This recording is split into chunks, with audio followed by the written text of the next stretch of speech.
ইনকিলাব মঞ্চের মুখপাত্র শরীফ ওসমান হাদি গুলিবিদ্ধ। বাংলাদেশের জন্য আমি প্রতিদিন দেখছি একটা বিভীষিকাময় সময় কিন্তু আমরা পার করছি। আপনারা অবাক হবেন, ত্রয়োদশ জাতীয় সংসদ নির্বাচনে ঢাকা ৮ থেকে ৮ আসনের স্বতন্ত্র প্রার্থী এবং ইনকিলাব মঞ্চের মুখপাত্র শরীফ ওসমান হাদি গুলিবিদ্ধ হয়ে এখন ঢাকা মেডিকেলে আছে। আজকে জুমাবার, শুক্রবারের মতো একটা বারে চিন্তা করেন আমরা কত অনিশ্চিত একটা ভবিষ্যতের দিকে হাঁটছি। বাংলাদেশের জন্য আমি প্রতিদিন দেখছি একটা বিভীষিকাময় সময় কিন্তু আমরা পার করছি। সময়টা কত ভয়াবহ হতে পারে এই জাতির জন্য।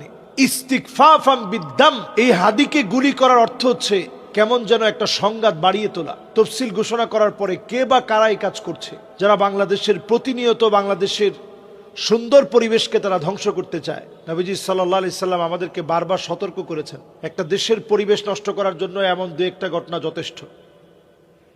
নির্বাচনের তফসিল ঘোষণা করার পর নির্বাচনকে বানচাল করার জন্য এমন দু একটা ঘটনাই যথেষ্ট।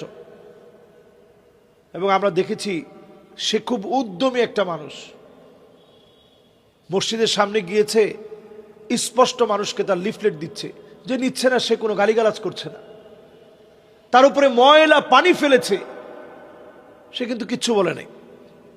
সে বলছে পানি আরো ফেলো, কোনো অসুবিধা নেই। আপনি চিন্তা করতে পারেন, এই তরুণদের কাছে কিন্তু আমরা ঋণী। তাদের এই ঋণ আপনি শোধ করতে পারবেন না। যে একটা জগদ্দল পাথর আমাদের উপরে ছিল, এটা এই যুবকদের দ্বারাই আল্লাহ তাআলা পরিবর্তন দিয়েছেন। হাদিসের মধ্যে আসছে, বাদা আল ইসলামু গরীবান ওয়া সায়াউদু গরীবান তুবা লিল গুরাবা। ব্যতিক্রমদেরকে দিয়ে আল্লাহ রাব্বুল আলামিন এই জমিনের উপরে ব্যতিক্রমদেরকে দিয়ে আল্লাহ তাআলা ইসলামের কাজ করান।